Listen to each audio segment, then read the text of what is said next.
Hello, everyone. Good evening, and welcome to Talking Reds, where we bring the latest Liverpool news and transfer news, and much, much more. Liverpool have beaten Preston in their first pre-season match, 3-1, in what was an emotional time, an emotional game, which the occasion meant more than the game today. And first of all, I want to start off by just saying what an incredible job both Preston and Liverpool did as clubs, and the fan bases of both sides as well were absolutely sensational today. They give the perfect tribute to Jota and Andre Silva today, and I thought it was beautiful from the moment that they came out onto the pitch all the way to the end where the Liverpool players stood in front of the Liverpool fans, the travelling Liverpool fans, and stood there for a long, long time. And this is what it's about. This is what it's about right now is how togetherness. It's togetherness, how together everyone is uniting together, and this is what is absolutely beautiful. What Liverpool and Preston did today, it really is, and I couldn't be more proud of Liverpool. I couldn't be more proud of football right now in doing that what they did for Jota and Andre Silva today, and fair play to the Preston fans singing along with the Liverpool fans as well, and the Liverpool fans today were just absolutely exceptional. The lot of them, the absolute lot of them, singing his name throughout the game, and at the end, it was just really, really emotional watching that, watching the travelling fans and the team stood there together. And we will absolutely support these players and this club to the very end. We absolutely will. Thank you, everyone that was there today and took an incredible part of that. It was just beautiful to watch. And the game, also the result doesn't matter. It's pre-season anyway. But on an occasion like this, I think the occasion is much, much bigger than the game. And I am proud of Liverpool, and I'm proud of football as a whole for today. I really am. But yeah, we are going to talk about the game. We're going to talk about maybe standouts from the game, thoughts on each individual players, thoughts on preseason as a whole, and we're going to talk about obviously what's coming then in terms of preseason coming up. Who do we play next? What's the schedule like, and things like that. But yeah, Patricia, how do you feel after that? I mean, I felt quite emotional watching it, but I do take a sense of pride of today of what they did today. I thought they were absolutely incredible, both clubs and both sets of fans. Yeah, no, it was incredible. Obviously, you could see both clubs did really well in prepping for this. Obviously, they put a lot of preparation into it, and they put a lot of care into it. And the fact that although yes, it was our first preseason game match back, the players were very for Preston were very like sort of not like caring away, but as soon as if they took a player down, pick them back up again, be very like have good sportsmanship, and then Yeah. the fans just roaring around, singing Diogo's song. The entire match was just a beautiful thing to hear, and it was really nice that all the fans just got together and it doesn't matter who won or who lost. It was just a case of we're commemorating the players, we're commemorating Diogo and Andre, and it's sort of for them as well. And it's good when like you see football bring people together like that. It doesn't matter what team you support. I've seen comments from United fans, City fans, all kinds of fans just putting obviously the rivalries aside and showing that it's obviously it's more than just a game. It's for the people as well, and it means more to people. So yeah, it's a good sight to see. And the celebrations that the players are making in the Jota's sort of like commemorative, it was really nice. So it's good to Yeah. see. And the thing at the end when the players were stood there, it was very, very powerful, and we could see it's hard to even imagine the pain they're going through because it's not just a teammate. This is not just a work colleague. It's a friend that they've lost here, and they're expected to go straight back out onto the pitch and do what they can, and they will do, and they will. I'm sure they give it absolutely their all this season. But I think what we need to do as fans this season is absolutely fully get behind them. We do anyway. We do anyway. But what we saw today and what we saw at the end is they are sort of looking for us and thinking, we need you now. And this is what I absolutely love about football: how together we can be as players and fans together, and we need to get behind these guys this year, and they need all the support that they're going to get. And fair play to them all. Fair play to them all. So it hasn't, you know, affected the games as such. I just think they've gone out there and worked hard, tirelessly, and I think they will do all season. And fair play to them for putting in the performance that they did today and at such a tough time. And Jen's coming in here, so proud of the fans, so proud of the manager and players. Also, the youngsters were amazing, Rio, and the rest played well as well. The new guys were impressive as well. Could not wait to see more of them. Yes, Jen, we're going to go into the game then. Patricia, it was obviously first game of pre-season. Don't really mean anything. I've said it before. Pre-season's all about fitness, all about getting to know your new players, getting to know new tactics, getting to know just getting a gel together. Also, the new players coming in like Kirkes Frimpong playing today, Mamardashvili coming on. That's what it's about: fitness and getting back into it. And the youngsters, like Jen said, two for me. Two youngsters particularly, also Ria Ngamoa was sensational, absolutely sensational, fearless player, absolutely fearless player. Another player for me was Trey Nyone. Trey Nyone in midfield again. I absolutely love midfielders that don't hide away from the ball. And Trey Nyone is a player that does not hide away from the ball. He wants the ball constantly. No matter what pressure's under, he wants the ball constantly. And that's what I look at that in especially midfielders. And Trey Nyone had that in abundance today. Anything on those two specifically, Patricia, the two youngsters? Yeah, you can see that they had no fear. They wanted to prove to Arno why they should be playing for us, and especially for Rio as well, as he's looking to sign a new long-term contract with us, a first-team contract. So I think that shows that's. I think it's going to take a weight off his shoulders. The fact that he can show up in front of the boss, show up in front of the fans, and he's just electric to watch. And the thing so. I also heard from the commentators basically saying how Liverpool players feel comfortable, like the senior players feel comfortable passing this to Trey Nyone. He's so calm on the ball. He gets away, manages to find the pass. Obviously, they're both going to get more experience. They're both still very young, but they're both very talented and have a lot to promise. And they have no fear, which is a good sight to see. It's like Ben Doak as well. He wasn't worried about anything, and it was good to see him have a run in as well. And the fact that all the players they gelled really, really well, especially when we were making subs and changes. And you can just see that it was all very cohesive, even if it is the first game back together. And one thing I always look at regarding youngsters, one thing I always look at is if they do make a mistake, how do they react to that mistake? And they didn't make many mistakes, but if something happens not well, I mean, Rio. I think he played a cross earlier on in the first half and he overhit it. And I heard the commentator say something about, I think it was Stephen Warnock said something about, oh, that's an experience. It's not an experience. It's just a player overhitting the ball. It's nothing about inexperience. But after that, he got the ball down and did what he did best and run at players and really push defenders back on the back foot. And this is what the best thing about youngsters are. If they are willing to make a mistake, for example, and instantly when they get the ball next time, do something with it. That's exactly what you want to see. The fearlessness, like you said, Trey Nyone is not scared of getting the ball. He wants that ball in the midfield.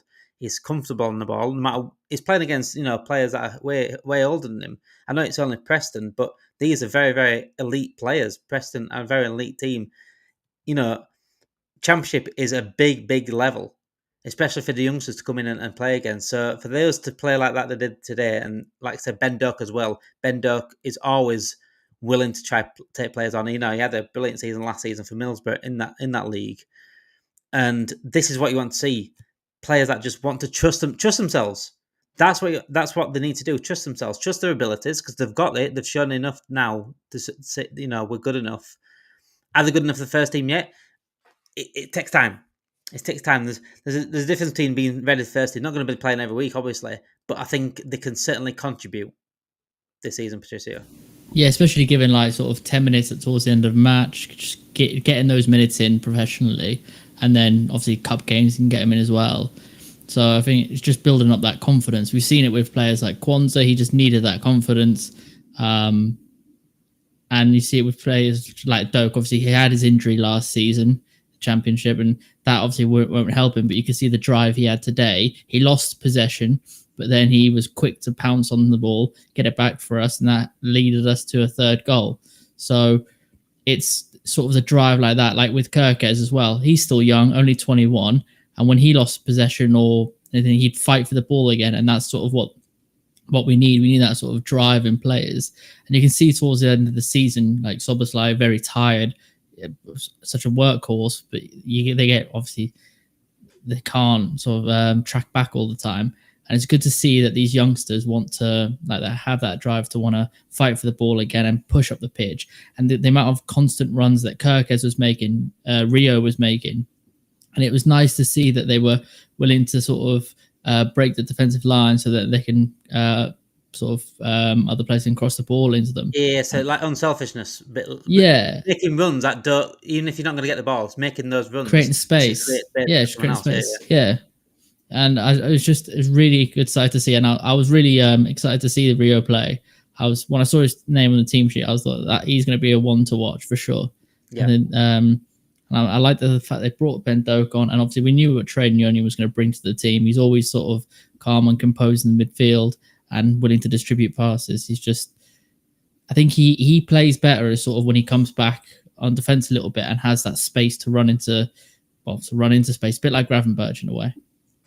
Jonathan, I hope you're okay tonight, my friend. Nice to see you back in the chat. Just to say well done to Preston for giving incredible respect to Liverpool fans for Jota. I think Preston fans were just as incredible as Liverpool fans. I thought they was absolutely sensational. They joined in the singing as well.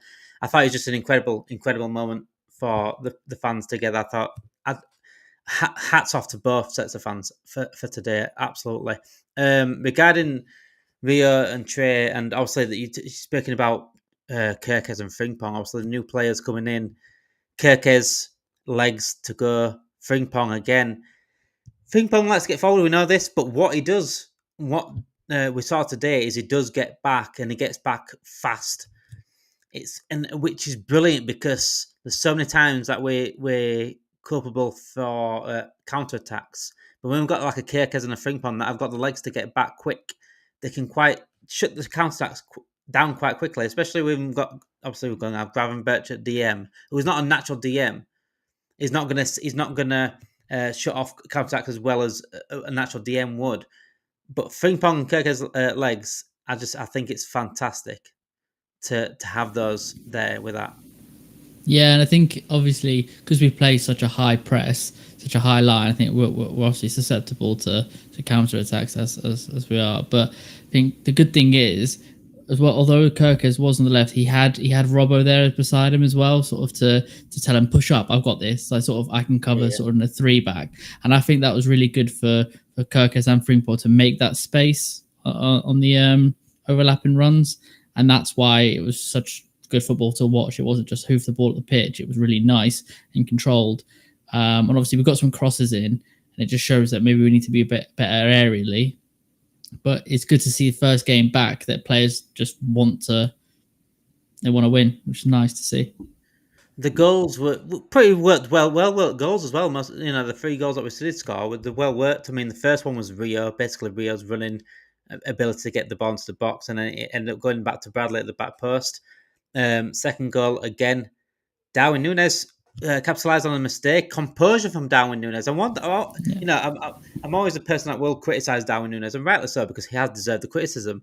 Do I think he's good enough to stay at Liverpool? I've been very honest. No, not really. But what Darwin Nunez does is, and he does it quite a lot, is drags you back in a little bit. It shows a little bit of, like he can do it. He can have a bit of composure. He can think outside the box sometimes. He can be aware of his players around him.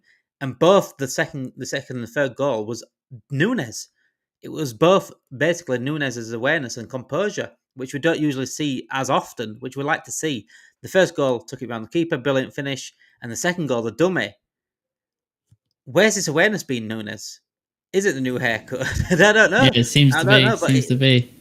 And he's an emotional player as it is. And also with what's happened, and you can tell how emotional he is right now. But fair play to Darwin Nunez today.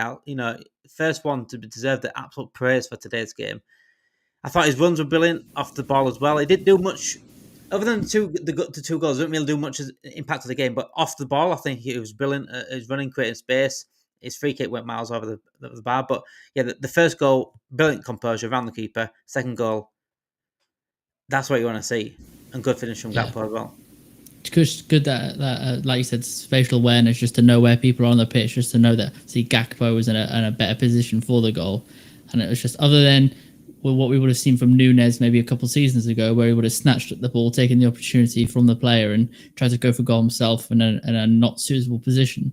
I think that's sort of what we've been missing from Nunez. We don't need him to always be that complete nine. Sometimes he can be sort of like a Firmino, where he's providing those opportunities for other players to thrive. And I think that I was hoping to see more of that a couple seasons ago, but I guess it's taken him time to adjust. And like you said, it might just be the new haircut, just like Salah. Thought he'd shave his head and then that'll be it. He becomes better somehow. As far as it was incredible, like I said, off the ball, it was incredible, and I think off the ball work as well goes unnoticed for a lot. I know Szoboszlai got really a lot of praise last year for his off the ball work, and his tireless efforts and running up and down the pitch, and the off ball movement, like we said earlier about Rio and Dirk not being afraid to make runs, even though they're not going to get the ball. Making those runs is a big thing. It really is. If you're a winger, especially wingers and forwards, if you're a winger and a forward and you want to get the ball, fair enough. But when you know you're not going to get the ball, you still need to make those runs. You still need to make yourself available. And even if you don't, what you're doing is creating space for everyone else. And what that will do is give someone like a Wirtz, it'll give someone like a McAllister to get the spaces they need in and around the box. And I think with Nunez, he does that in abundance. There's never been any problem with Nunez's movement. It's normally his composure, his ability to finish more chances. That's the thing with Nunez. And just to talk on that, I don't know what to think really about the season with Nunez now, because obviously he's shown what he can do, but I need to see more of it now in the preseason. If he continues to do it, then do I see another season with Nunez? I don't know. I don't really want to change my mind on that. I think I do. I think it'd be better if Nunez did leave, but if it shows again in pre-season over and over again, and he needs to start doing it in the league. Yeah, and that's the thing. I think it's probably the pressure of the league that's getting on him as well. The fact that it's taken him a few years to get to grips with it. But to be fair, it took Suarez a few seasons to become a goal scorer machine. So it's just sort of getting the best out of him. And it might be a sort of mentality thing where maybe his head's sort of out the door. Maybe he's trying to impress pre-season to sort of get a contract elsewhere. Or he just wants to do well for the fans and do well for himself, which obviously only time will tell. But I don't see him staying with us, especially with all the talk about transfer stuff with Nunez. But it is good to see that he is putting in the effort when he does come on the pitch. He's not just half-assing it. So that's good to see. And it was just nice to see the team gel well. And like you said, not only did Rio create space and Doak, I think it was also good that Frimpong and Kirkes kept making those overlapping runs, pulling those players away, allowing the space in the middle, which, like you said, I think Wirtz and Szoboszlai will thrive there, and that will allow them to push up, which will be really, really good for us. First, also, the team changed at half-time, pretty much changed. First half, also, Stevenson and Gomez. Gomez captain today, didn't he? I think. I can't remember who captain. I can't remember who captain, to be honest. Today. I've got a feeling with Gomez for some reason. But yeah, Gomez and Stevenson, not bad. I thought Stevenson did an okay job. I thought Stevenson did an okay job, if I'm honest. Yeah. Held his own, really. Preston, to be fair, Preston actually played well first half. I thought they actually did well first half. I thought it was pretty 50-50 first half. Second half, Liverpool got more into it. I think they controlled the game more second half. But Preston did give, I think they deserved the goal, certainly, in the second half. But yeah, the first half, I thought we held our own. I think Bradley did well at right back, especially defensively. Nyan and Gravenberch held well. I thought Nyan was a standout in midfield. So it was like Kies. I think Kies had a good game. Let's talk Kies, actually. Yeah, I thought Kies had a very good game in that strike position. Looked pretty much like the Kies that we want to see. I don't want to get rid of Kies. No, he looked hungry to attack the goal, and I think it was just a shame for him that it didn't go the back of the net. Obviously, he made those chances. He obviously made the pass that eventually got the our first goal. I just think we sort of need that, him playing more centrally. Maybe he isn't as suited to a wide player. Maybe he could be a backup 9 as such, or even just that sort of versatile player where he could play at the He's a good option. Front. He's a very good option. He's a very good option. I think Slot just needs to give him the minutes. And I would want to keep him personally. If he can keep his fitness up and keep, obviously, not get injured, then I think we should definitely keep him as a good option. Coming on the pitch, obviously, second half, Nunez went up front, Endo in midfield, Kumas. I think Kumas is a good player. I don't think he showed it as well as like Rio did and Ben Doak did, but I think he's still got plenty of time to get him better anyway. Curtis Jones, Robertson again, very composed at the back. Robertson's always, I mean, last season we didn't see the best of Robertson, but I think with Kirkes coming in, might get the best out of Robertson because it's not only it's limited time, but I think that limited time will help him with his fitness a little bit. Yeah, for sure. You won't have to play as many games, and I would want to keep Robertson anyway. I think the person to ship off would be Tsimikas. I think Robertson would be that good sort of backup left back and can sort of mentor Kirkes to where he needs to be. Like you said, like he's been doing it with us for 9 years. He's been consistent, so he knows Liverpool very well. He knows what we need to do, and he has that sort of mentality. And I think he will definitely benefit Kirkes just to bring the best out of him. Even if it is just improving his defensive ability. Obviously, we know Kirkes can push up the pitch, but just to have that sort of defensive mindset, I think that was what Robertson will help him bring. And just to talk on it as well, there's also Nyalo. I think Nyalo did really, really well. I was happy with him at centre back whenever I see him, and it was close up. You can see that he was composed on the ball, willing to slide and get the ball back, and it's good to see more of him. To be fair. Funnily enough, I'm actually going to ask you about centre back specifically. Obviously, we don't know what's going on with Canate at the moment. With his contract up in the air at the moment. Virgil van Dijk obviously is going to stay. Gomez is going to stay. Kwanzaa's gone. Who's behind those? Obviously, we're looking at getting Mark Gahey in. Nalo has usually been the one behind, I'd say, in terms of the youngsters. Stevenson had an okay game as well today. Would it be still Nalo then, the one that you're looking at behind? Because we might need to use them at some point. Potentially, yeah. And if not, we have that versatility in Gomez as well, who has that more experience. But I think Gomez is better suited to sort of helping as a third choice left back or right back. But even if he does have that experience to sort of help as a centre back, he is a brute of a player. He knows what he needs to do, and he commanded the sort of the defence today really well. I think that will obviously help his confidence and help sort of boost up the fact that he isn't just some rotation player. He provides a lot of help to us when we need him. I think it's taken him a lot of time in the last few seasons to get adjusted to how we play as well. I wasn't the biggest fan of Gomez a few seasons ago, but it's good to see how he is now. The fact that he's such an established player. I don't see him, if we keep Canate, I don't see him being a regular player, but I do see him sort of helping the youngsters sort of become. We forget how good Gomez was prior to his injury. Yeah, him and Van Dijk were the best centre back pairing in the league at one point. Yeah, for sure. So since he has come back from his injury, he's not been the entire same, but he's very, very important. His versatility, like you said, left back, right back, and his experience and his leadership. He has got leadership skills. I think could be very, very important going forward this season, certainly. Also, Liverpool played now in 13 days' time, so 2 weeks' time on a Saturday against AC Milan. Obviously, that is in Asia. They're going to Asia, so they're playing AC Milan and they're playing Yokohama Marinos as well. And then they play Bilbao, 2 games in the same day. Obviously, it'll be 2 different 11s in August. So then the season starts, obviously, 10th of August for Liverpool because it is the Community Shield against Crystal Palace. And I hope Crystal Palace do get Europa League, by the way. I hope that their appeal does come to fruition. But yeah, AC Milan next, Yokohama in Asia, and then Bilbao on the 4th of August. So 2 weeks now to get that pre-season underway, get that training, get his implemented ideas, get the new players ready for Arne Slot's system. What are you expecting from Arne Slot's system this year, Patricia? I've done a stream on this about him playing different kind of formations. I think he'll switch it up. I think he'll play sometimes, depending on who we get as well. If we get Matt Gahey, I think sometimes we could play 3 at the back. 100%. We've got so many versatile players that we can do that now. Yeah, that's my exact thoughts. Today. Mm-hmm.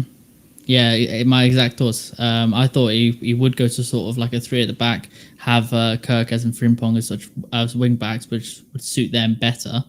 And I think that this would allow then Salah to play more centrally and maybe Wirtz as like a left attacking mid. And this way, and maybe even we have like Diaz or whoever as a 9 to sort of facilitate the goals, and then that will work really, really well. Especially if we've seen from Kirkes and Frimpong, they're not afraid to track back and put the defensive shift in. So I think it'll be a good change up to not sort of a standard 4 at the back. We are seeing that change. Obviously, we had it last season and the season before with Klopp as well, sort of trying to implement it with Trent in midfield and then playing that 3 at the back. I think depends what happens with Konate. We're not sure what's going to happen there. But if we do sort of get Gahey in and whatever else, the centre back, Gomez or whoever, if we buy another centre back like Hato or something, I think that'd be really good to facilitate a 3 at the back and allow Kirkes and Frimpong to push up. AC Milan, obviously, in 2 weeks' time, we've got 2 weeks to get slots tactics implemented to the new players specifically, because also with pre-season training coming up, they're not used to Arne Slot, they're not used to the system, not used to the tactics, not used to what he's wanting to do, and he can now work on that for 2 weeks now, and then probably he can use these games, obviously Bilbao twice, Yokohama and AC Milan, he can use these games as a time to experiment a little bit with formations as well. I think that does come down to a lot on transfers. I think we'll see probably more movement in transfers probably in 2 weeks' time, I'd say so. I think they want to get him in quickly if they are going to get anyone in. I think we need to sort the Diaz situation out as soon as possible. We need to sort Nunez out as soon as possible. And Konate. Konate's situation out as soon as possible. As soon as we can sort those out, I think we will do in the next couple of weeks. Then I think we can have an idea what we're going to play next season, and it could take a. I mean, we could even use the Community Shields like it is basically a friendly with a shield at the end, so we could still experiment a little bit in these games. And if I'm honest, I do think that Arne Slot will experiment quite a bit with formations. I mean, like I said, Kirkes played on left wing today in the second half, and I think that could be a way of playing 3 at the back if we did get Mark Gahey, hopefully. Just getting some holding each other up with love. Absolutely, Susan. That is what we should be doing, and it is right now. We need to unite and be together as fans and really get behind these guys. Absolutely. And yeah, but like Ray McCoy said, Nunez to do what he has done, obviously losing his grandfather as well, and to do that, I just think it's incredible. It really is. I think Nunez has been a shining light over the last week. I think he's handled things fantastically. Obviously, Liverpool are reportedly wanting him to go, but I think today as well he showed amazing professionalism, and I thought he was brilliant on the pitch as well. So yeah, shout out to Nunez for that. I think he was brilliant. But yeah, next 2 weeks, we were going to see more movement in the transfer window. I think we're going to sort the Nunez, Diaz, and Konate situation out. It definitely needs to happen. Pre-season is underway now, and Jonathan says there, will Elliott stay at Liverpool? Well, the latest report is that West Ham are really moving on Elliott now, so I very highly doubt Elliott will stay. I would love Elliott to stay, but I pretty much doubt that he will stay. But yeah, tomorrow morning we will be back with Morning Red. Stu is here in the morning at 10 o'clock in the morning for Morning Red, so make sure you stay tuned to that. We're live again tomorrow night at 7 o'clock for the latest news and transfer news, where we'll be discussing, obviously, Elliott and West Ham. We're discussing a certain Rodrigo at Real Madrid and much, much more. Thank you everyone for watching tonight, guys. Make sure you hit that like button if you are watching right now or watching in record. Make sure you hit that like button. Subscribe to the channel if you are new. We are on the road to 1,000 subscribers. Thank you for watching, guys, and stay well. Thank you for watching. Have a good night.